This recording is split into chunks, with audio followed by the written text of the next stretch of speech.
Bueno, continuando con nuestro libro de Sigmund Freud, el fundador del psicoanálisis. Es de la editorial Salvat.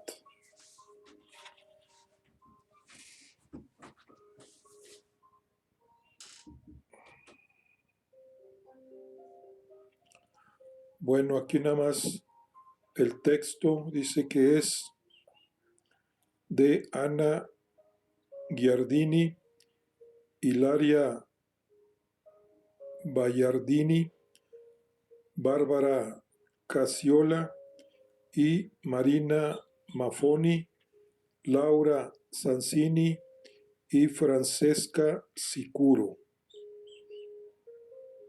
Una traducción de Javier Lorene. Bueno, vamos a ver la importancia de Freud y su método.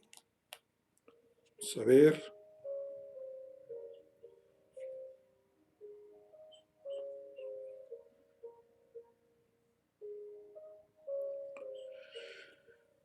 Pero antes vamos a ver la época.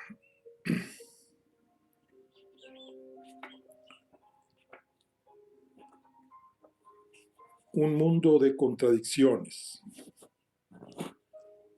Los valses de la familia Strauss, los cafés, el Danubio, los cuadros dorados de Klimt o los retratos del emperador Francisco José son imágenes que suelen asociarse a la Viena de finales del siglo XIX.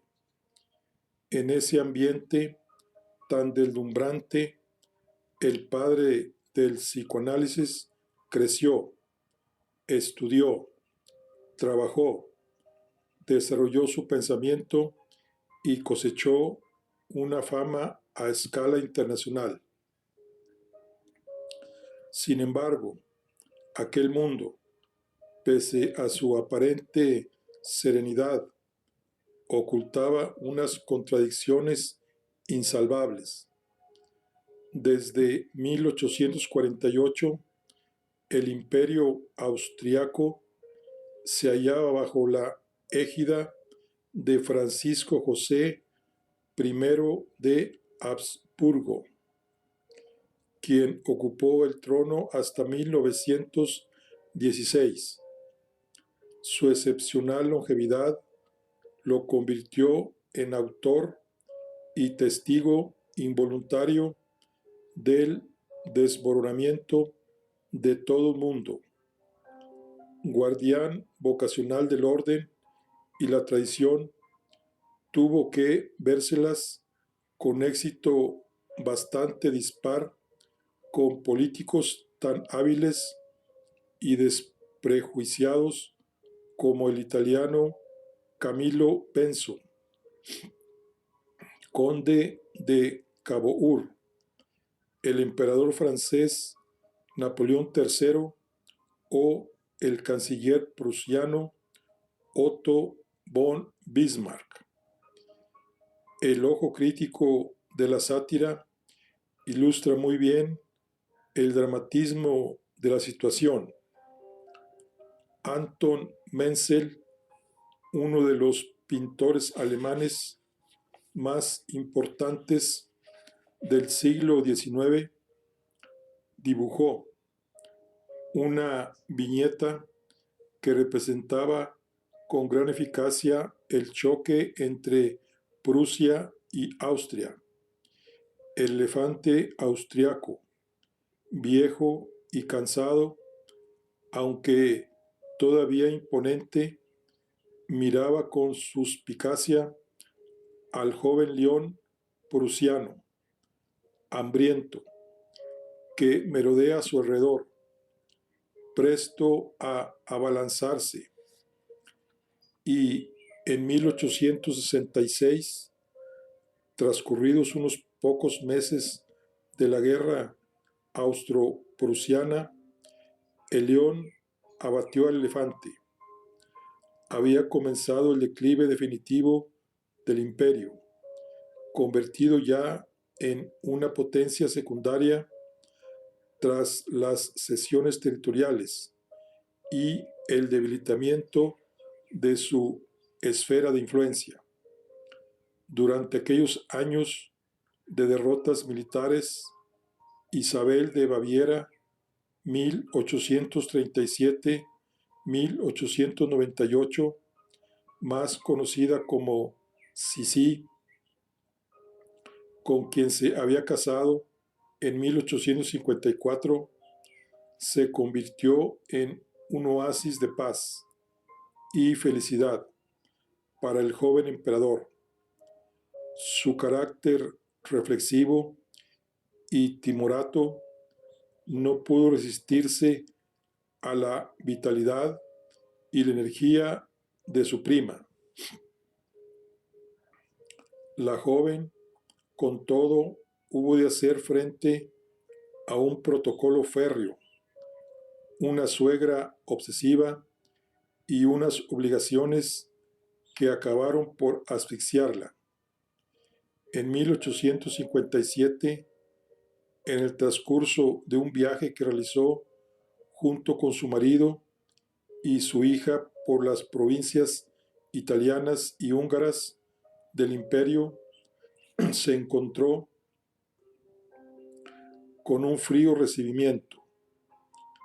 La visita acabó de la peor manera imaginable, con la muerte de la pequeña Sofía en Budapest. El terrible trauma sumió a la emperatriz en una profunda depresión que solo alivió el nacimiento un año después de Rodolfo, el esperado heredero. La derrota infligida por Prusia brindó la ocasión de afrontar ciertas reformas políticas y constitucionales ya urgentes. Había que dar con el modo de que Austria disfrutase de una mayor estabilidad y además satisfacer las exigencias de las diversas y distintas nacionalidades que amenazaban con desintegrar la unidad del imperio. Tras la inmediata posguerra, Hungría, una provincia que siempre se había mostrado altiva ante Viena, presionó para obtener un mayor grado de autonomía. De manera insospechada, la emperatriz fue una de sus más decididas defensoras. Nunca ocultó sus simpatías por la causa húngara e hizo todo lo posible por influir en la política de su marido. El compromiso firmado en 1867 instituyó la creación de dos parlamentos y dos sistemas legislativos separados para ambos países. A partir de entonces, unidos solo por la figura del soberano. La creación del nuevo imperio austrohúngaro calmó ciertas ansias, pero también acrecentó el descontento de otras minorías bajo el dominio austriaco, como la checa, la eslava o la italiana.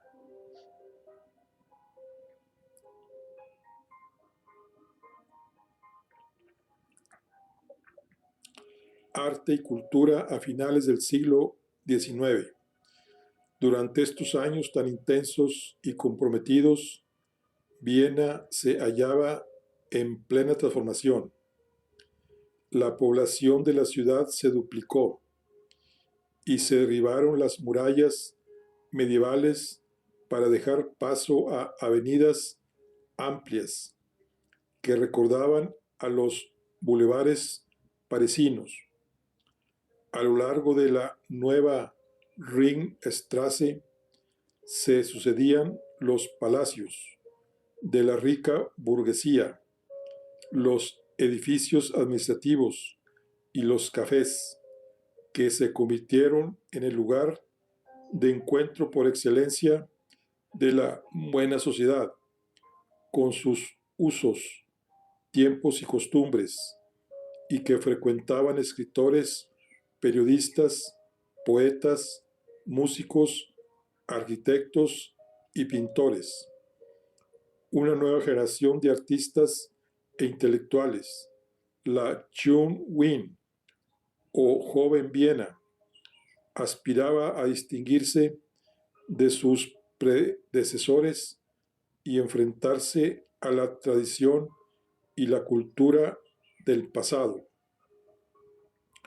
Hugo von Hofmannsthal, una de las figuras más destacadas, representaba la decadencia y el descaro de la época mediante el recurso de la máscara, convertida en la metáfora de una sociedad sumida en el sueño, la ilusión y el simulacro, que intentaba afrontar la crisis mediante el encantamiento del arte y la palabra.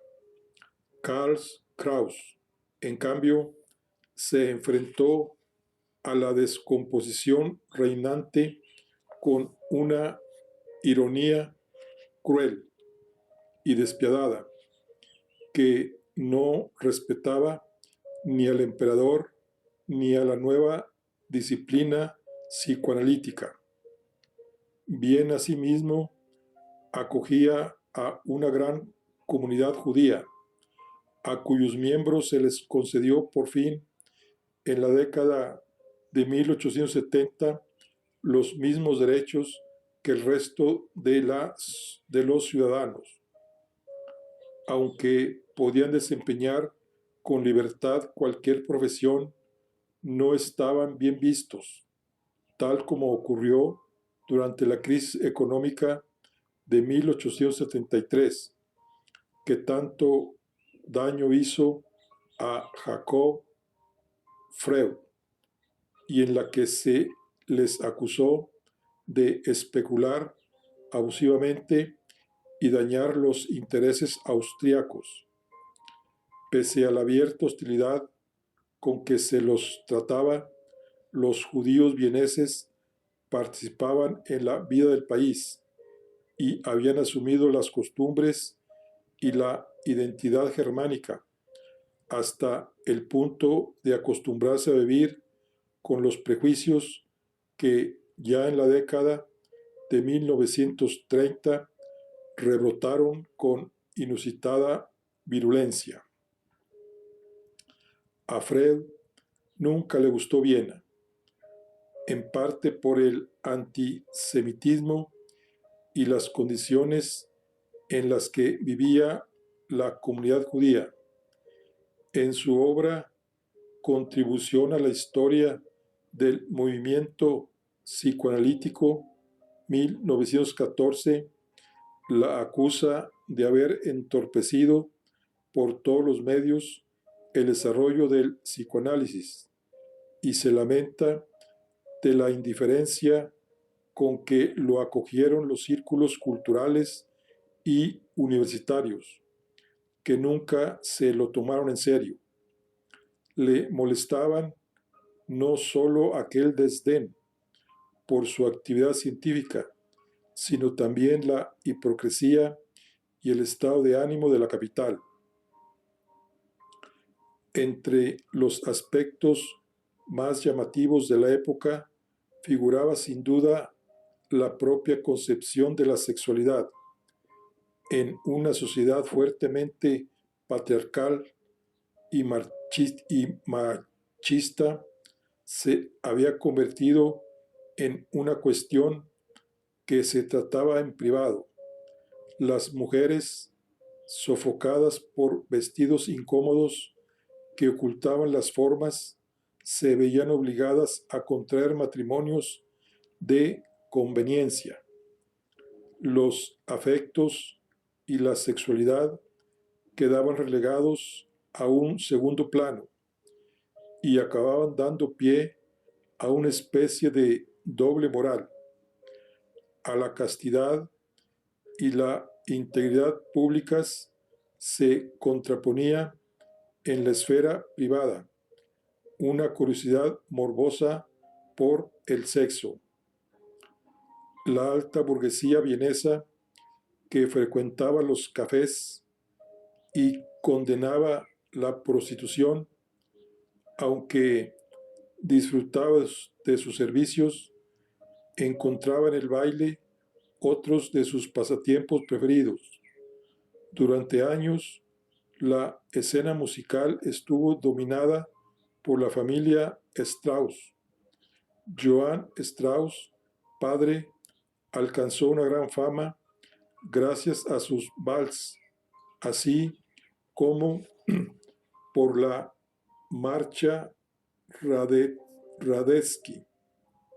Su hijo, del mismo nombre y conocido como el Rey del Vals, compuso además diversas operetas, un género muy representativo de la época que mostraba una imagen idealizada de las diversas nacionalidades que turbaban la tranquilidad del imperio. La crisis parecía haber desaparecido entre fiestas, mujeres, champán y las notas de la orquesta.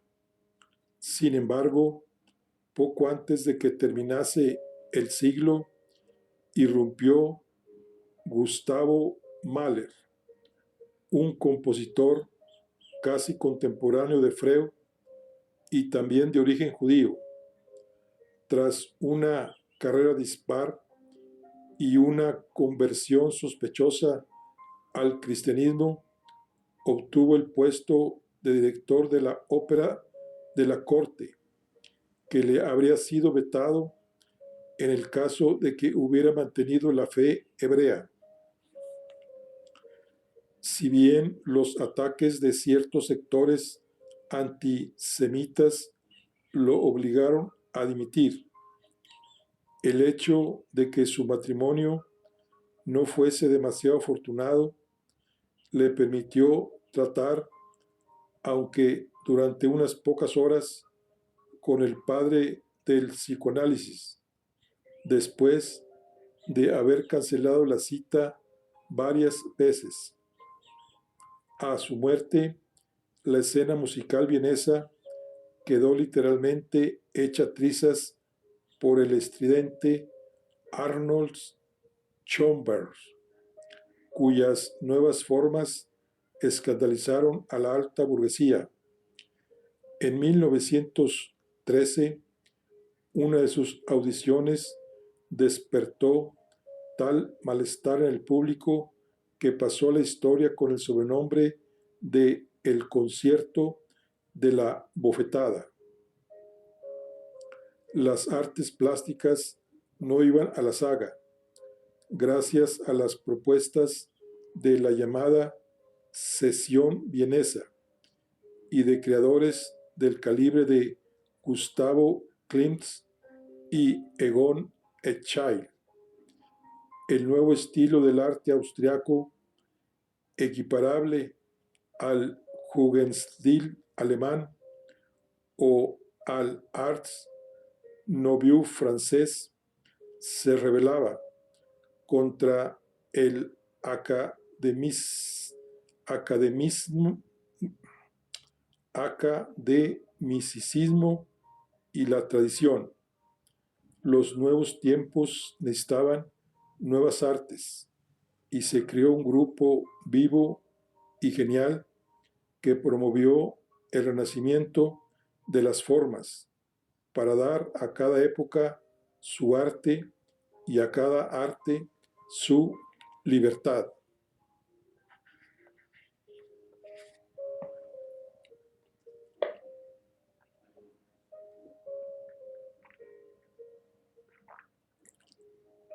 Guerra, crisis y solución.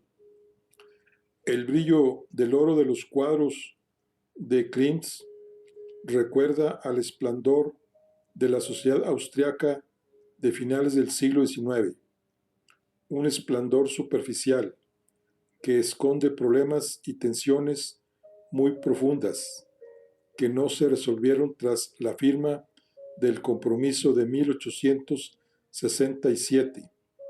Francisco José continuaba representando el impasible respeto a la tradición, y la vida en la corte seguía su ritmo antiguo y pausado. Si bien muy pronto sufrió una grave conmoción, en poco más de una década, el emperador hubo de asistir al funeral de su hijo Rodolfo y posteriormente al de su esposa Isabel. El príncipe heredero, con un carácter tan inquieto y explosivo como el de su madre, se mostraba proclive a posiciones políticas más liberales que las de su padre. La tragedia se consumó en 1889, cuando se enamoró de la joven baronesa María Betzera, aún menor de edad. Las razones que llevaron a Rodolfo a asesinarla y a suicidarse a continuación no están claras. Quizá lo hizo para evitar la frustración que supondría el veto de la corte, o tal vez hubiese alguna motivación política. 9 años después, en 1898, el imperio quedó conmocionado por la noticia del homicidio de Sisi en Ginebra. El anarquista italiano Luigi Lucheni la apuñaló para vengarse del sufrimiento de los más pobres. El dolor por ambas pérdidas acompañó al anciano emperador hasta el fin de sus días. Los intentos de reforma iniciados a comienzos del siglo XX no bastaron para salvar el imperio de la guerra que en 1914 conmocionó a Europa y al resto del mundo. Al inicio de las hostilidades, bajo la corona del viejo emperador, se amparaban 11 nacionalidades distintas.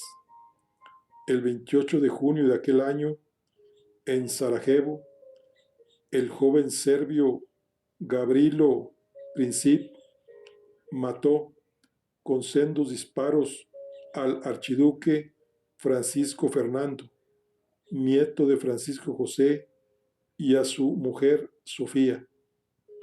La tragedia elevó hasta lo insoportable las tensiones que agitaba el imperio, y en especial la región de los Balcanes. Austria declaró la guerra a Serbia, que se negaba a perseguir al responsable del delito.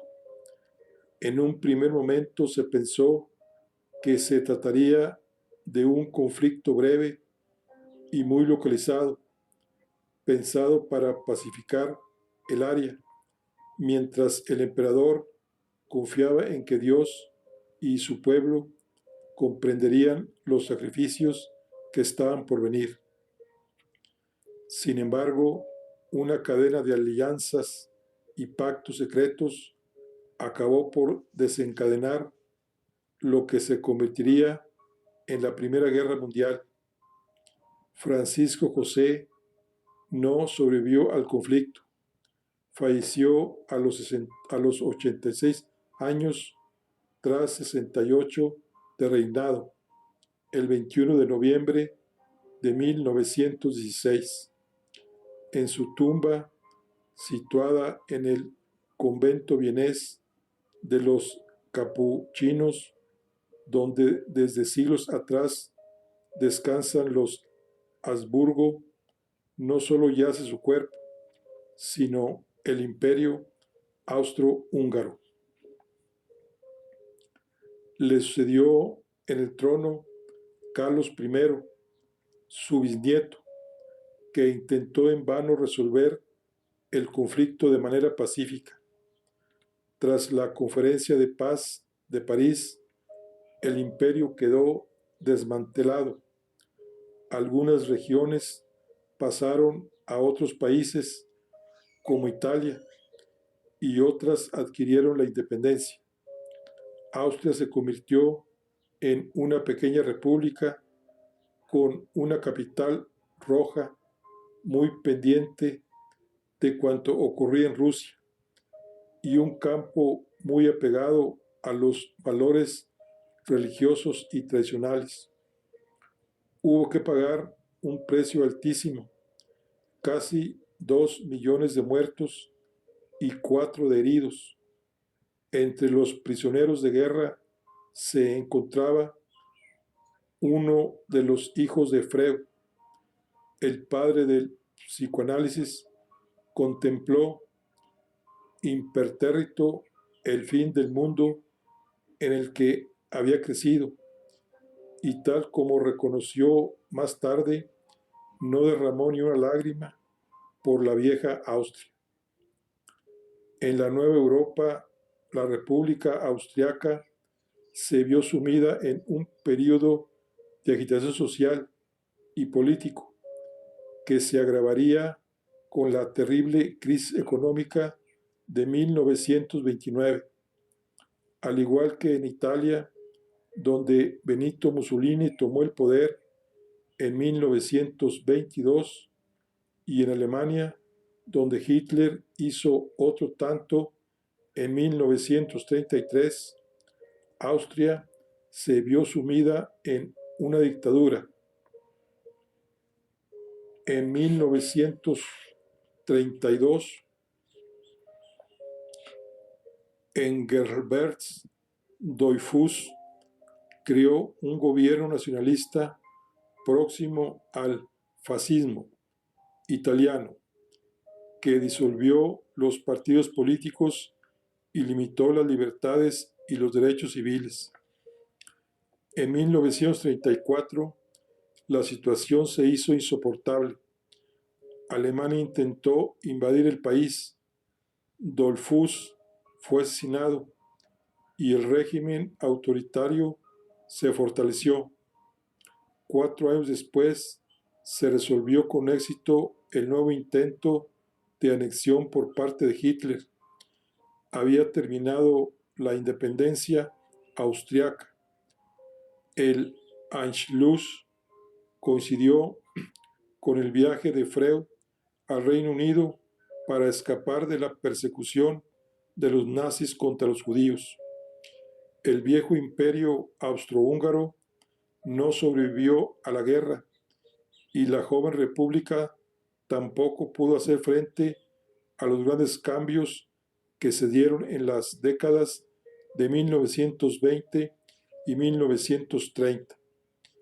El público de entreguerras se distraía con novelitas que evocaban el esplendor de la Viena de los últimos años del siglo anterior.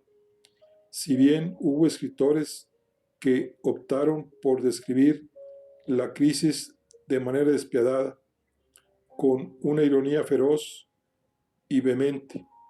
Robert Musil evoca en su novela inconclusa El hombre sin atributos, el viejo mundo y su presunta placidez.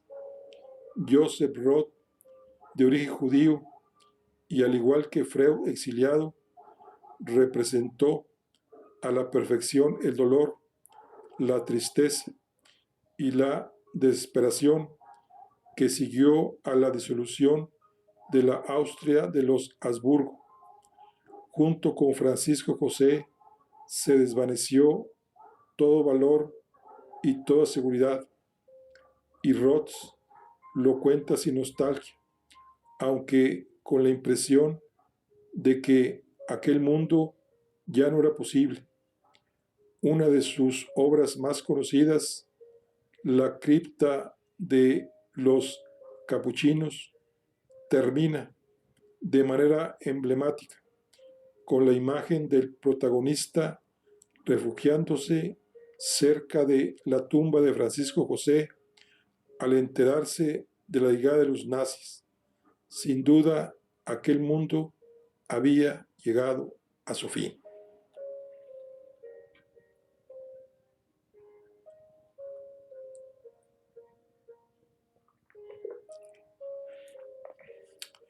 La importancia de Freud y su método. Vamos a ver ahora el método freudiano. En el diván,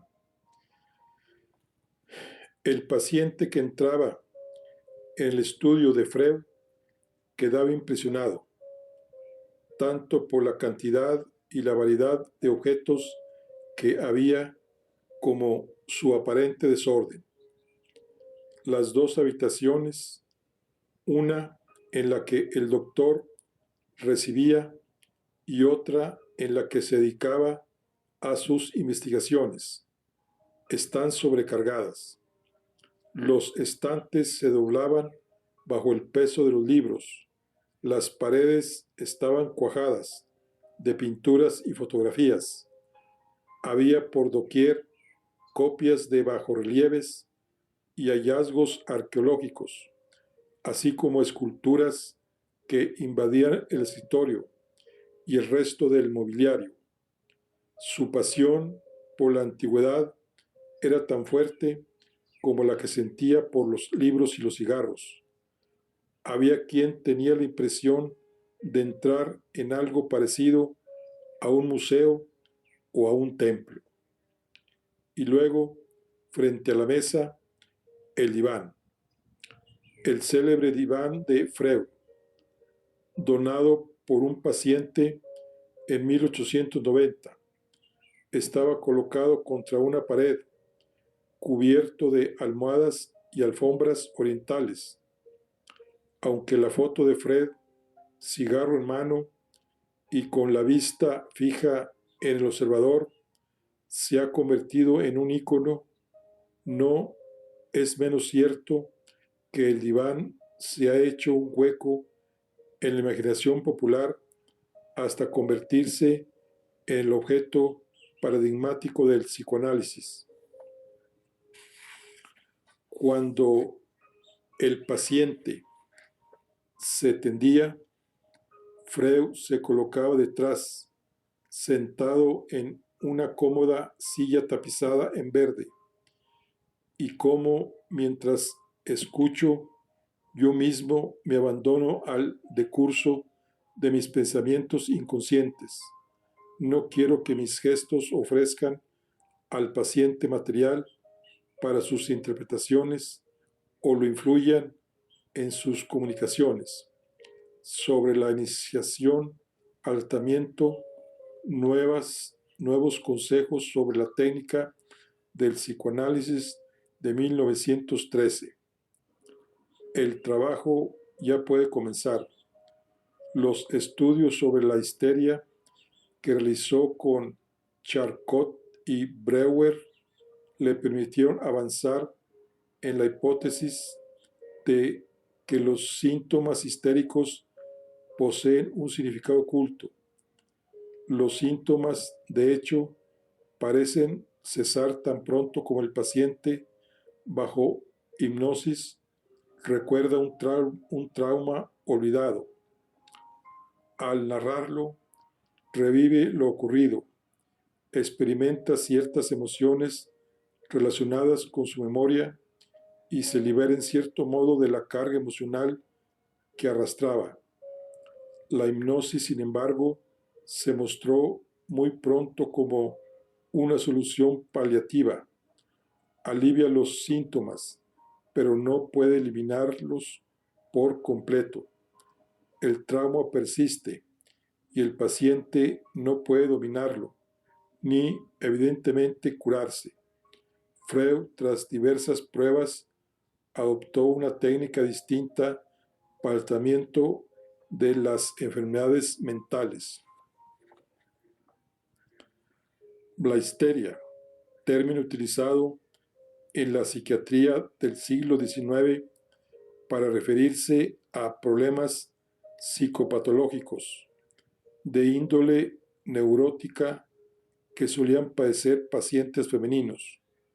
La palabra procede del griego uteriam, útero, ya que en la antigua Grecia se consideraba que este sufrimiento psicológico femenino podría deberse a un desplazamiento uterino. La solución parecía ocultarse en el comportamiento de algunos pacientes. Freud, en algunas cartas, los define como sus instructores y señala que los secretos de sus adinerados pacientes vieneses son, en la mayor parte de casos de alcoba, los conflictos y las tensiones sexuales, ignoradas por quienes los padecen, se escondían tras síntomas muy dispares.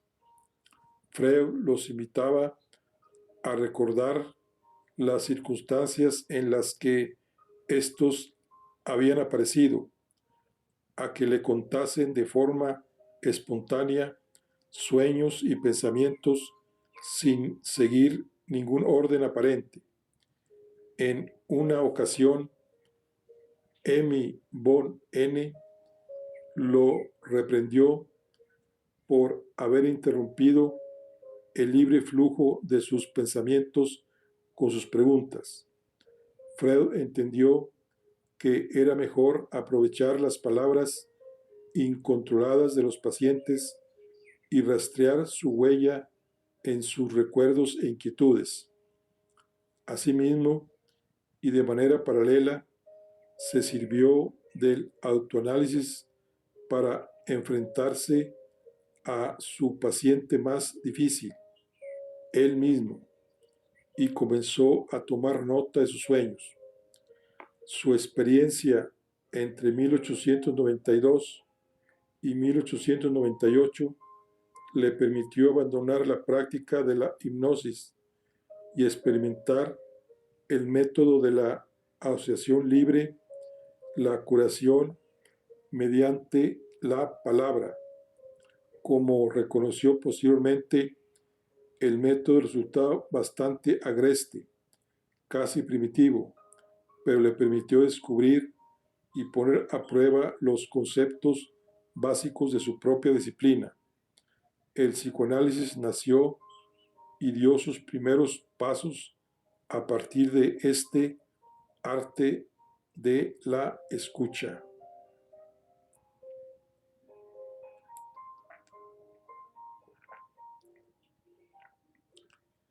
¿Qué es la asociación libre de ideas? El término alemán Frei Eifele, que en este caso se traduce como asociación libre, podría definirse como el flujo de ideas que vienen a la mente de manera repentina y espontánea, sin que sea preciso realizar un esfuerzo de concentración. Freud pedía a sus pacientes que a partir de un elemento dado, una palabra, un número, una imagen, honrica o sin ninguna razón aparente, le explicasen todo cuando se les ocurriera: pensamientos, fantasías, sueños, emociones. Se creaba así un flujo libre, sin filtrar, en el que ningún elemento quedaba de lado por muy ofensivo, absurdo, trivial o embarazoso que resultase. Durante esta fase, el paciente debía encontrarse lo más relajado posible. Freud se colocaba en una posición en que su interlocutor no pudiera verle la cara y abandonar cualquier mecanismo de control o selección de ideas. Había de ser sincero y el analista debía evitar cualquier enjuiciamiento. Para Freud, aquellas sesiones le brindaban la oportunidad de librarse de la presencia incómoda de Breu, cuanto más avanzaba en sus estudios, más se convencía de que la hipnosis era, antes que una práctica médica, una suerte de atracción circense. Al descartarla como algo absurdo e inútil, se desentendía también de su colega.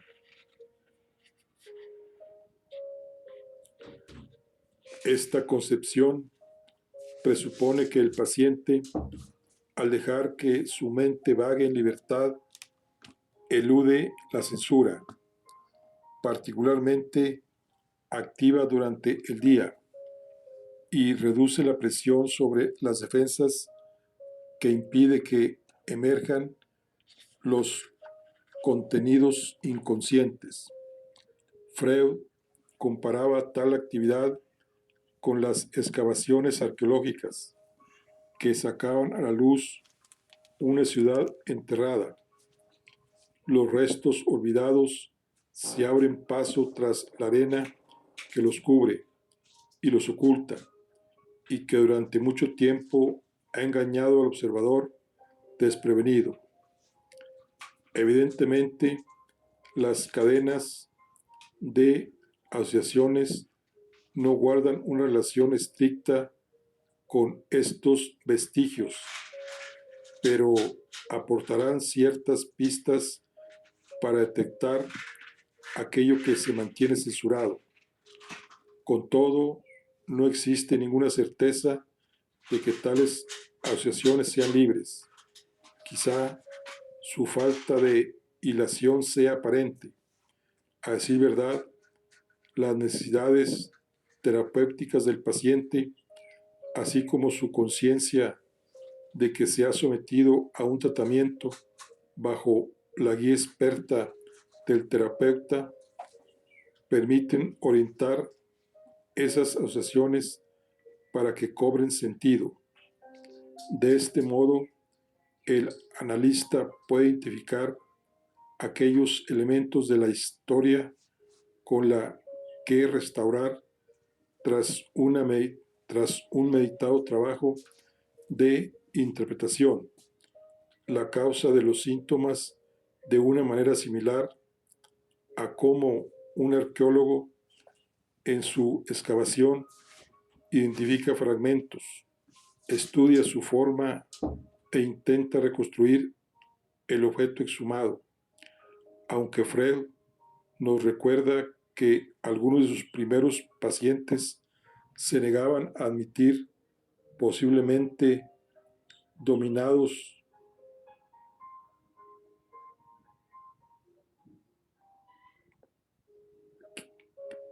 que algunos de sus primeros pacientes se negaban a admitir el origen sexual de su histeria, posiblemente dominados por la mojigatería imperante en la sociedad vienesa. El análisis permite que el paciente tome conciencia de las razones de su enfermedad y llevar a cabo un proceso encaminado a procurar la desaparición de los síntomas y restituir la continuidad psíquica antes de que se impusieran sus necesidades defensivas y dieran lugar a las neurosis. Censura. Vamos a ver qué decía Freud sobre la censura, mecanismo que impide el acceso a esos deseos inconscientes que se consideran inaceptables por la moral propia o compartida. Freud considera que se muestra muy activa durante la fase de vigilia para evitar que tales pulsiones afloren a la conciencia. Sin embargo, durante el sueño, su control se debilita y el deseo emerge en forma de imágenes oníricas.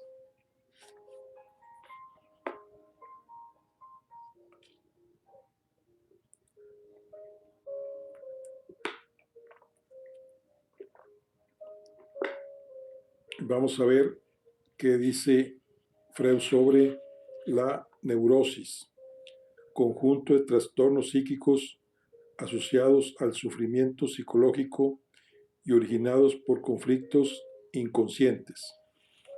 Según la teoría freudiana, se fundamentan en un conflicto no resuelto relacionado con la esfera sexual. Bueno, vamos a ver compromisos y resistencias.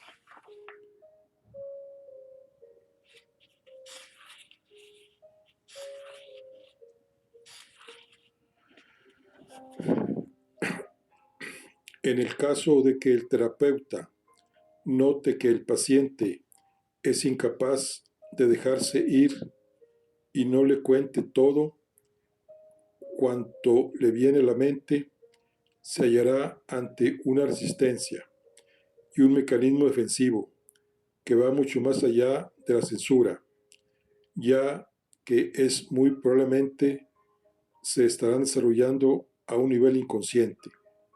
La resistencia es un principio fundamental de la teoría freudiana. En el ámbito clínico, el término se refiere a la tendencia de ciertas personas a mantener la misma situación emocional que causa su sufrimiento y por lo tanto a oponerse a los intentos necesarios para efectuar el cambio. Si quisiéramos simplificar el concepto, la resistencia sería una especie de barrera entre las fuerzas que tienden a la curación y el bienestar y las que obstaculizan la mejora. La reflexión de Freud sobre la resistencia nace de su experiencia como terapeuta. De sus muchas lecturas, recordaba con cariño un pasaje del filósofo Federico Nietzsche en Más allá del bien y del mal. Yo he hecho eso, dice mi memoria. Yo no puedo haber hecho eso, dice mi orgullo, y permanece inflexible. Al final, la memoria cede.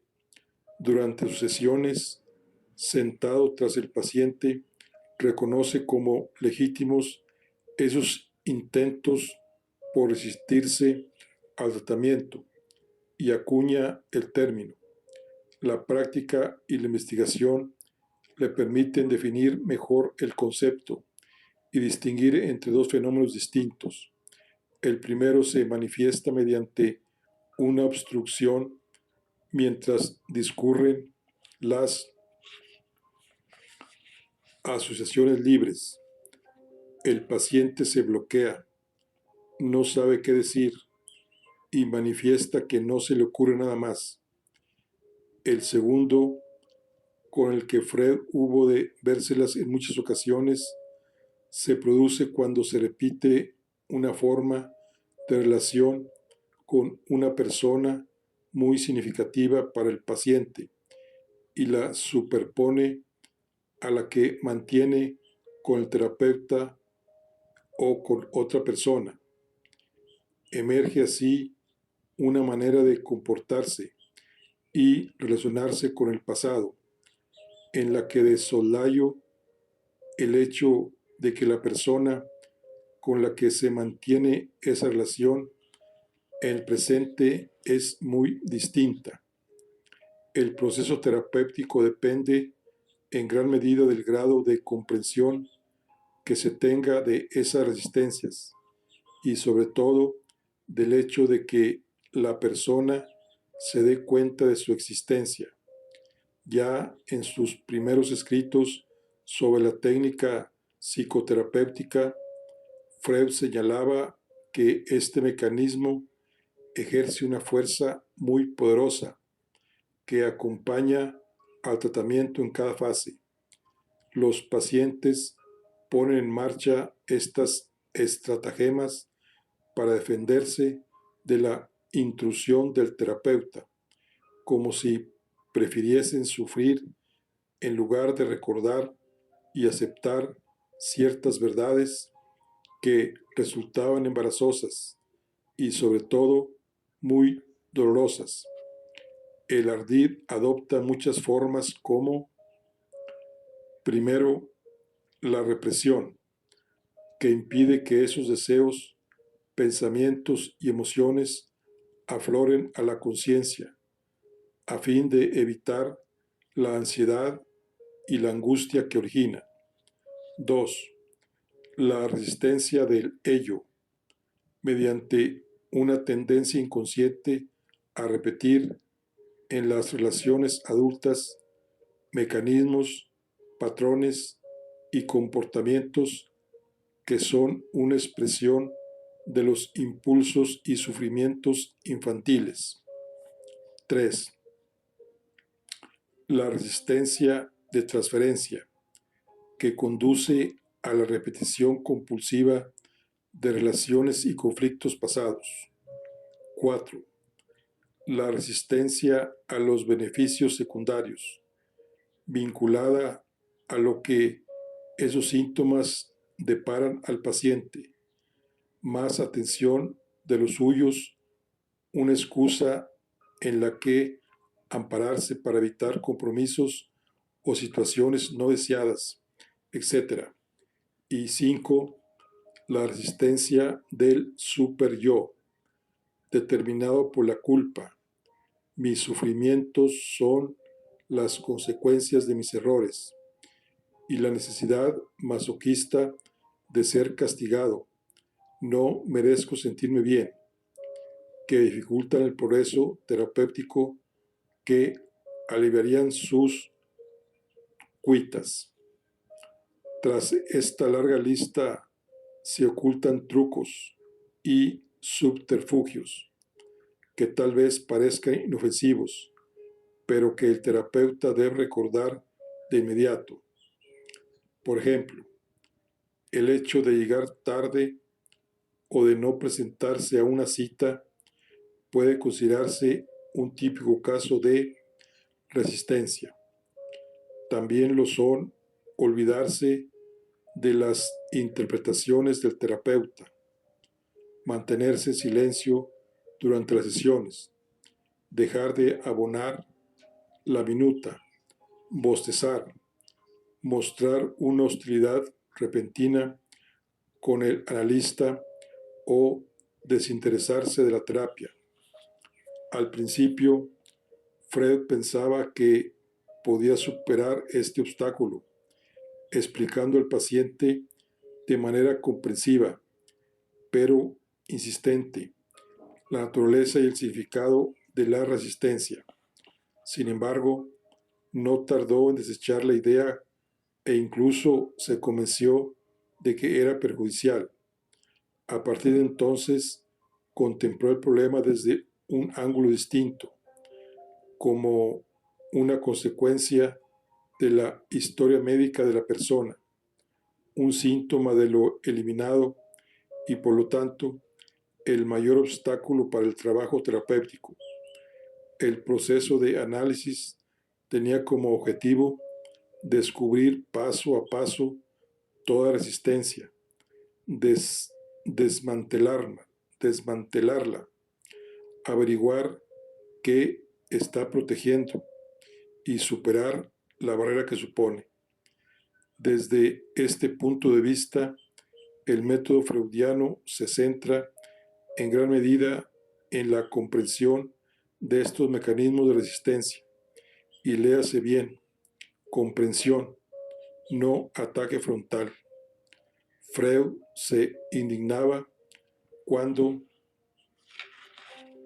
se enteraba del comportamiento de supuestos seguidores que optaban por echar en cara al paciente estos comportamientos, en lugar de centrarse en la identificación de estas resistencias, desmontarlas y permitir que el trauma aflorase con toda su complejidad.